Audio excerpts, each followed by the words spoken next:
3, 2, 1, mulai.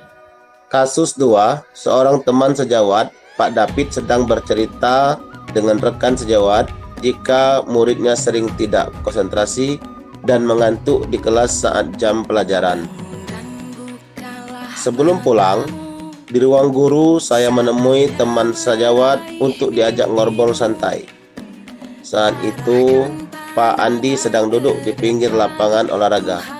Saya datang menghampirinya. Assalamualaikum, selamat siang Pak Andi. Permisi Pak Andi. Waalaikumsalam. Siang juga Pak David. Pak Andi, maaf nih mengganggu di siang hari ini. Apakah boleh sekarang ini kita ngobrol-ngobrol sebentar Pak? Saya ini ada sedikit permasalahan nih tentang murid saya. Dimana saat belajar itu di mapel saya pelajaran kimia, mungkin juga di mapel yang lain. Saya perhatikan murid ini sering mengantuk, sering tertidur, dan juga tidak konsentrasi saat belajar, terutama di mata pelajaran saya di kimia, dan juga mungkin juga Pak Andi di mata pelajaran lain Pak. Boleh Pak David, silakan. Baik Pak Andi, terima kasih sudah meluangkan waktu untuk ngobrol dengan saya di Pak Andi. Justru saya yang berterima kasih Pak David karena sudah mengajak berdiskusi dengan saya. Saya juga punya masalah yang sama seperti Pak David tentang masalah murid pada mata pelajaran PJOK. Sama, saya sama-sama punya masalah nih Pak Andi. Kita saling berdiskusi, semoga nanti hasil diskusi kita ini ada solusi ya. Gini Pak Andi, saya mohon nih bantuan dari Pak Andi, kita saling sharing, tukar pikiran, kita diskusi.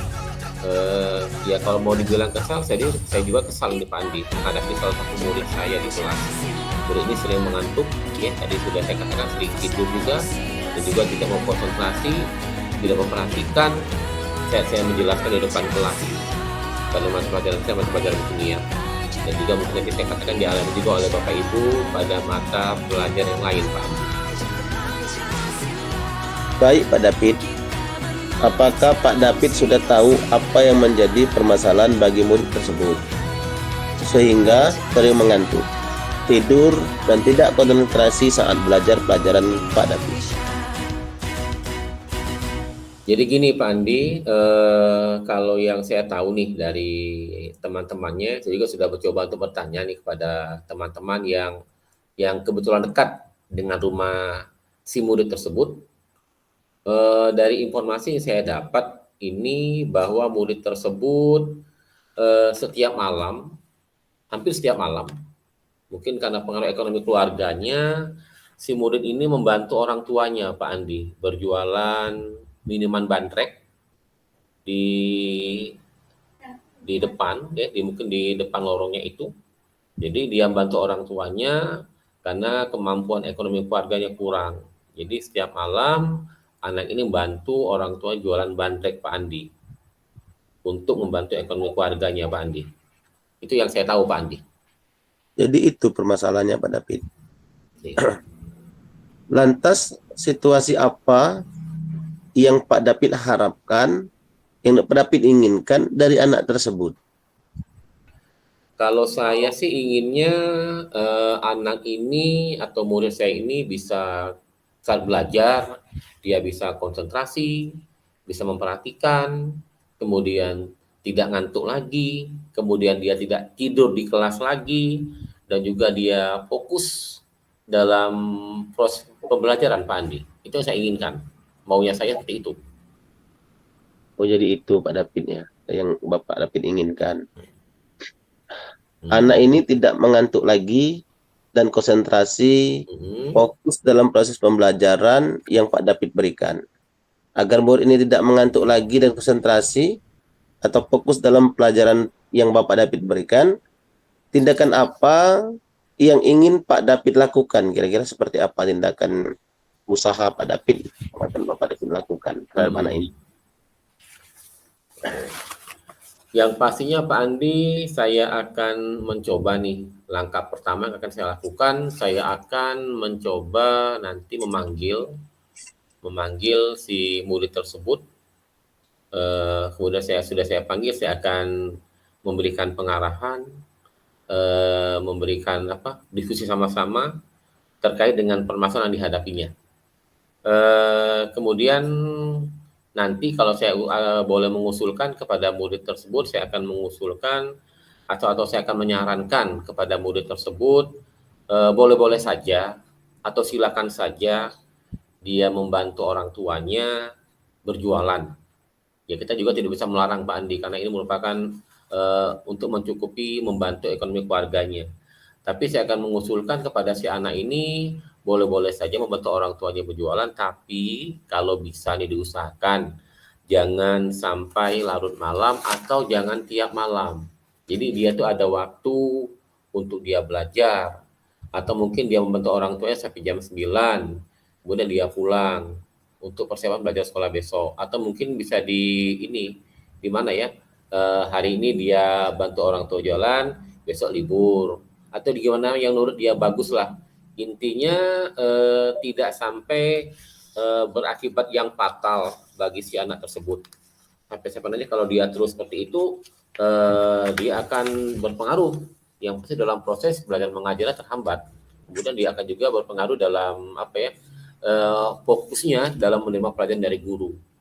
Nah itu Pak Andi. Jadi yang pasti saya akan tadi pertama memanggil murid tersebut, memberikan pengarahan, memberikan usul kalau dia terima, yang pasti tujuan satu untuk kebaikan si murid tersebut.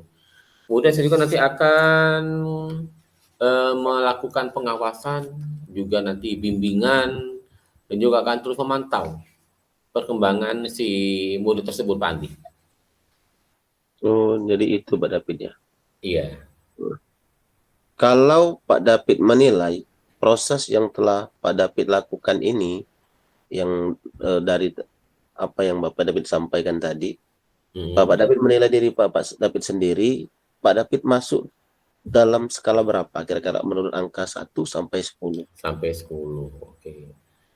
Kalau menurut saya nih kira-kira dalam rentang angka 1 sampai 10 usaha sudah saya lakukan dari saya mengalami masalah ini sampai saya memanggil si anak tersebut nanti, menurut saya ini kalau nyampe sempurna mungkin belum Pak Andi. Mungkin perkiraan berada di kisaran angka 7 Pak Andi. Ya. Nah, jadi berkisar berada di antara angka 7. Oke Pak David. Itu Pak Andi. Oke.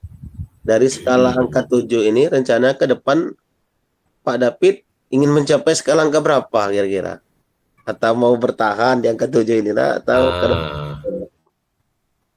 yang pastinya meningkat Pak Andi. Kita kan yang namanya manusia harus selalu berusaha untuk mencapai yang terbaik. Mungkin kita skala 7 yang pasti saya akan mencoba terus untuk mencapai skala maksimal di angka 10. Tapi untuk mencapai skala atau angka 10 kita butuh proses kan, butuh perjuangan, butuh proses, butuh langkah-langkah untuk mencapai skala angka 10 tadi. Yang pastinya maunya sih di angka 10, tapi tadi butuh proses untuk mencapai angka tersebut Pak Andi. Oh itu Pak David ya. Jadi iya. Untuk mencapai angka itu yang tentu ada kekuatan ataupun usaha dari Pak David untuk mencapai angka maksimal tersebut. Kira-kira apa usaha dan kekuatan yang dimiliki oleh Pak David? Ya pastinya Pak Andi, untuk mencapai tujuan, mencapai skala angka maksimal, kita punya usaha. Sama seperti murid juga untuk belajar, untuk pintar, untuk naik kelas, usaha dia lakukan belajar. Kalau menurut yang ini tadi Pak Andi, dari yang permasalahan saya hadapi, yang pastinya saya akan melakukan koordinasi dan juga mendiskusikan permasalahan murid ini, murid yang saya alami, murid yang bermasalah di kelas saya ajar ini, yang pastinya saya akan melaporkan dulu, menyampaikan dulu kepada wali kelasnya. Saya akan berdiskusi dengan wali kelasnya, kalau nanti misalkan masih berulang, belum berubah, masih belum konsentrasi, saya akan nanti mungkin meminta bantuan dari di samping wali kelas untuk menghadirkan orang tua dari si murid ini, mungkin bersama guru BK. Jadi biar nanti orang tuanya bisa tahu bahwa efek dari si anak ini sering ikut berjualan dengan orang tuanya, pengaruh pada si anak tadi dia sering ngantuk di kelas, tidak konsentrasi, kemudian sering tertidur, Pak Andi. Jadi itu yang saya lakukan, saya akan berdiskusi dulu. Yang pasti dengan wali kelas tadi sudah, di semua wali kelas saya akan mencoba kalau nanti belum berubah juga, saya akan mencoba melalui guru BK untuk menghadirkan orang tuanya, Pak Andi. Seandainya anak ini sudah mengalami perubahan, Pak David, karena sudah saya melihat sudah apa yang sudah maksimal dilakukan, mungkin anak ini akan mengalami perubahan. Selanjutnya, bagaimana usaha dari Pak David untuk menanamkan rasa tanggung jawab pada anak tersebut, biar dia merasa tanggung jawab untuk mengikuti dengan baik pelajaran Pak David yang diberikan. Oke. Pastinya Pak Andi saya akan sedikit ekstra untuk memperhatikan murid ini agar dia tidak ngantuk, dia bisa fokus. Mungkin dalam hal saya menjelaskan pelajaran, mungkin si anak ini akan sering saya tunjuk untuk misalkan menjawab pertanyaan dari mata pelajaran saya berikan.